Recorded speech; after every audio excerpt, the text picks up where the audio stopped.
But what he doesn't talk about is that there's more and more veterans.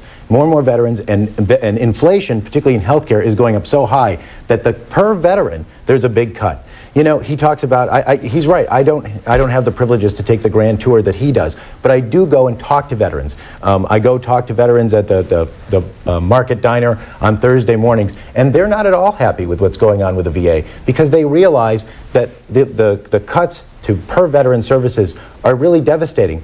There was one woman I met, and her husband was a World War II vet and then served his country for over 30 years afterwards. He has Alzheimer's, and yet they won't treat him. She has to pay $2,000 a month out of her own pocket to go to a private service because there's so many cuts in per veteran that they simply won't treat him.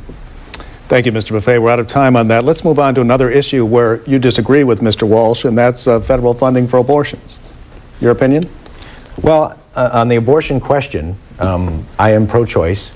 I do have my own personal views and my personal moral views. I just don't feel as a member of Congress I should impose those on a woman who may face a very difficult decision. She should make that up with her own conscience and her family and her God, and that's my viewpoint. Thank you, sir. Congressman Walsh? Thank you, Don. I was visiting Fowler High School just a couple days ago, and I talked with teenagers about teen pregnancy, and abortion obviously came up. And my personal view is that I would be opposed to abortion. However, we do allow for, under federal law, and it's really the only decision we get involved with vis-a-vis abortion, is whether or not to provide Medicaid funding for abortion. And we do. In the case of rape, incest, and the life of the mother being challenged or being threatened, we do provide Medicaid funding for that purpose. Okay. I wonder if we could move on to education and talk about the latest test scores here in Syracuse, and with No Child Left Behind program, how do we improve those test scores while at the same time for taxpayers keep their school taxes from rising anymore? Well, interestingly, the No Child Left Behind bill, which is voluntary, states opt in, they don't have to join it, has provided dramatic new funding for public education. Since the Republicans became the majority, we have increased funding by almost 100%, twice as fast as the Democrats did. Now, some people don't agree with that, but the idea was provide additional resources through No Child Left Behind to raise standards and to measure. Now, we didn't have measurements before. Now we are measuring, and some of the schools are failing. But the good news, Don, is that the disparity between poor kids and middle-income and upper-income kids, between Latino and white, between African American and white, are shrinking. In fourth graders last year, the numbers across New York State and in Syracuse came up dramatically. 12 points in math, 11 points in English. So it is having an effect. And I've talked with Dan Loengard, the superintendent of schools, about this. We have some ideas. There are changes that are required that need to be done, but it is working, and that's a positive thing. Mr. Maffei? Well, again, Congressman Walsh is losing the forest through the trees. You know, he keeps on accusing me of having a negative view. I have a lot of hope for this area, but we're not going to achieve that hope if we continue in denial. My sister is a pre-K teacher at Fraser, at a bilingual pre-K, and I can tell you they simply don't have the resources. This mandates from above, you have to take the test, but the money all comes from below, is not working. We need a more federal funding because we need to level the playing field, and we need more local control. The other thing is it is raising our taxes.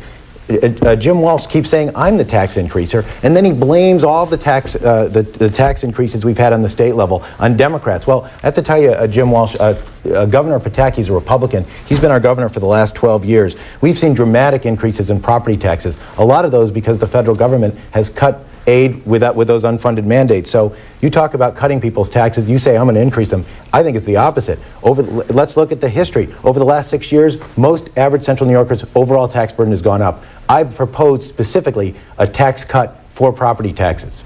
Okay, thank you, sir. Finally, let's talk specifically about your challenge and why you believe the people of Syracuse and Onondaga County would be better served by a first-term congressman and possibly by a House of Representatives with Democrats in the majority.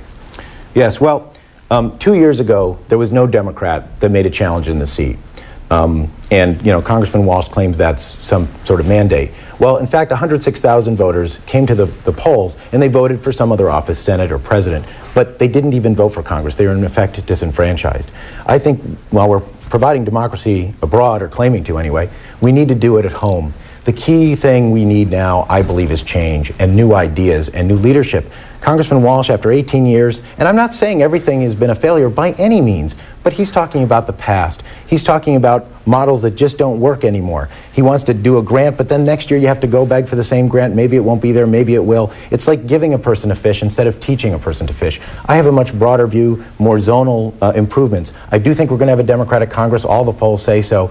In a Democratic Congress, he won't be in the majority. He won't be a chairman. He'll be old news. But I will be a new freshman, but a freshman, as he points out, who knows a lot of senior members of Congress who are going to be very powerful. Thank you, Mr. Maffei. Congressman Walsh, same question from your point of view. Why would the district be better served with a 10-term Republican congressman? Well, the first thing that would happen if the Democrats became the majority party is the debate would switch from how much can we cut your taxes to how much can we raise your taxes. My seniority is relationships, it's experience, it's developed ideas with people across the party line. My opponent strikes me as very partisan. I am not.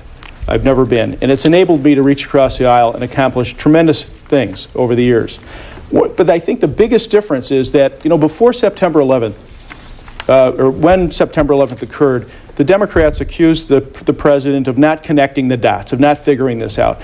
But yet, under the Clinton administration, they didn't fund intelligence. And now, when we try to crack down on terrorists by providing for wiretapping, by providing for tribunals for terrorists, they vote against every single security measure that has been offered. So I would think that their defense of the country vis-a-vis the terrorist, the war on terrorism, would be far weaker than what you're seeing right now.